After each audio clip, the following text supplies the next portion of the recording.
Smoking a Dutch in this video. This video, I'm gonna talk about the state of our union and how the state of our union is really measured. They measure our economy by the GDP, and the GDP is doing well, which is why political pundits and news pundits, that's why they keep saying that our economy is doing well and everyone's thriving and doing well in the country. Now, that's relatively true, but only for a certain demographic, because hardworking Americans still aren't really thriving or still really aren't getting ahead. I'm finishing this video off smoking a Garcia Vega. I got a little tied up, which is why I shot this video in different segments.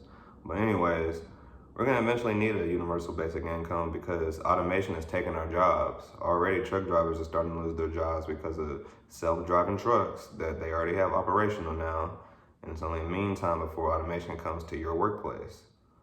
Automation is the way of the future because these businesses and companies that are thriving and doing well, which is how they're measuring the economy, yeah, they're doing well, but only problem is the employees are about to get screwed.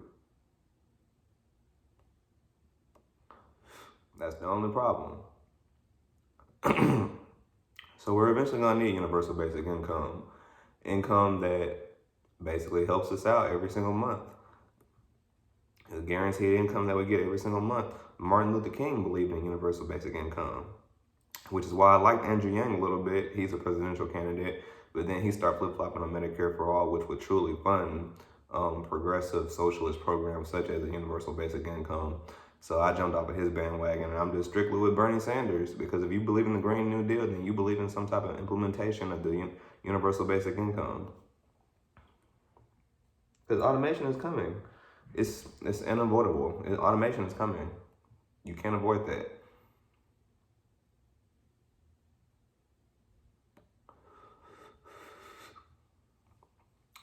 Which is why people need to start moving into entrepreneurship or whatever makes them truly happy, because machines and robots are going to take your jobs.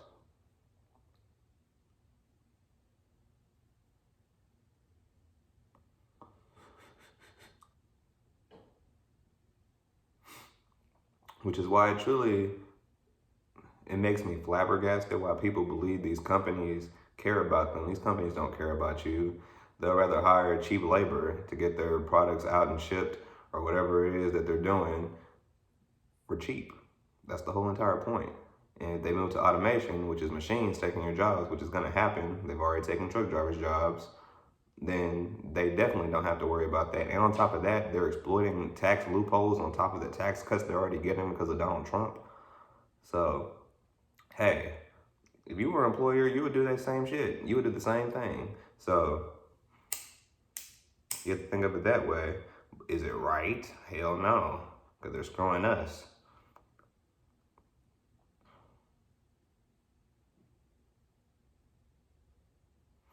I'm lighting my Garcia Vega back up. Every single Democratic Socialist Progressive Network, they all have lended their hand and they all have endorsed Bernie Sanders. There's a reason for that. They understand that he's the real change candidate, kind of like how Obama was supposed to be back in 2008, but he really wasn't. He just upheld the status quo and pretended to be a progressive. Yeah, he got some things done and things of that nature, signed executive orders and stuff like that, but he came in with full unilateral control of the United States government. He came in with the House of Representatives and the United States Senate all on his side, and he was able to nominate Supreme Court justices that benefit us. And yet, he still didn't legalize marijuana.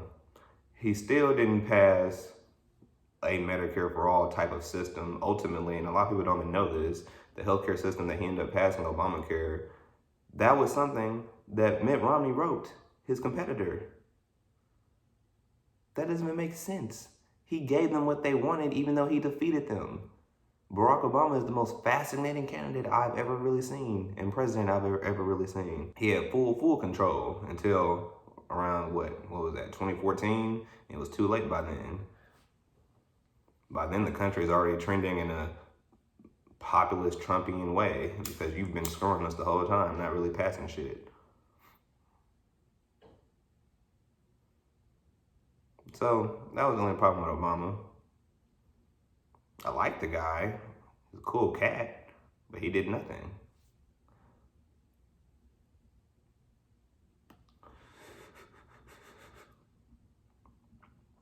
Elizabeth Warren, on the other hand, she's the same shit. Excuse my language. She's the same thing. She pretends to be a progressive, but ultimately she'll be Obama. She'll go in there trying to work the levers of Congress and work the levers of the White House and the powers of the purse and all that. You can't just sit in the Oval Office and think you can make these people do what you want. You have to actually scare them by threatening their positions and their power. Bernie Sanders gets that. Fundamental change happens from the bottom up, not from the top down.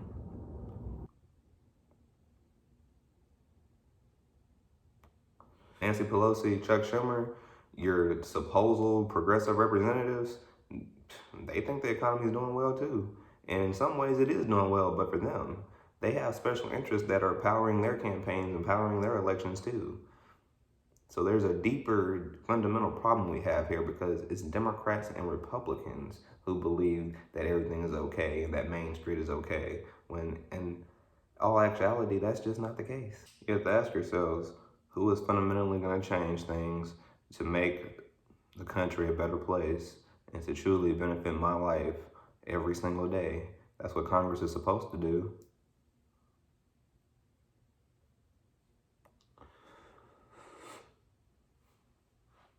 That's what they're supposed to do, but they haven't been doing it.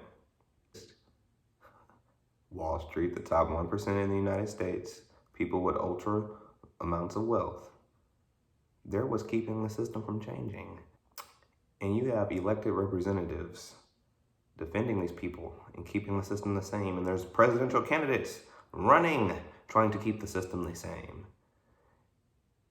And now I hear Deval Patrick is trying to hop in the race, the former Massachusetts governor, moderate Massachusetts governor. He's trying to hop in the race and try to change everyone's mind at this point in time just because you're black. That's not gonna work. It worked with Barack Obama because he could speak well and he promised well, but he didn't do shit.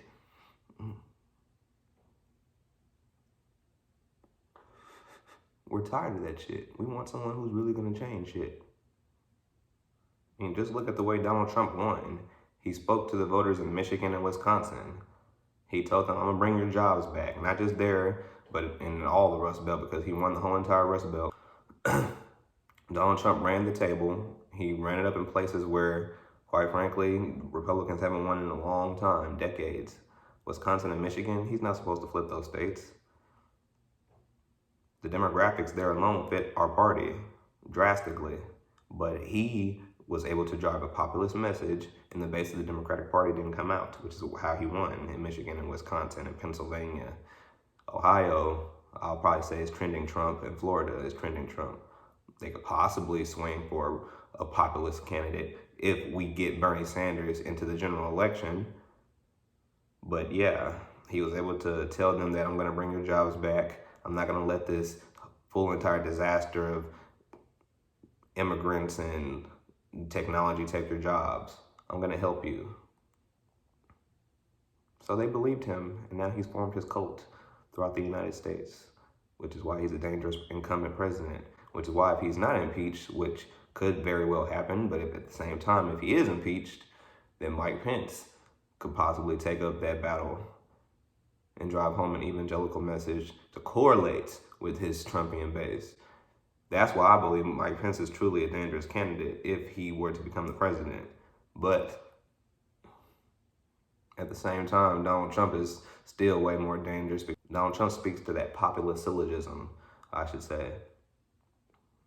And he doesn't do anything. All he did was cut taxes for the wealthiest people in America. But yet they still support him, which is why we have to come out in massive numbers this election. So in closing, vote your conscience, man. Just come out and vote. Come out and vote, and you'll get the things you want.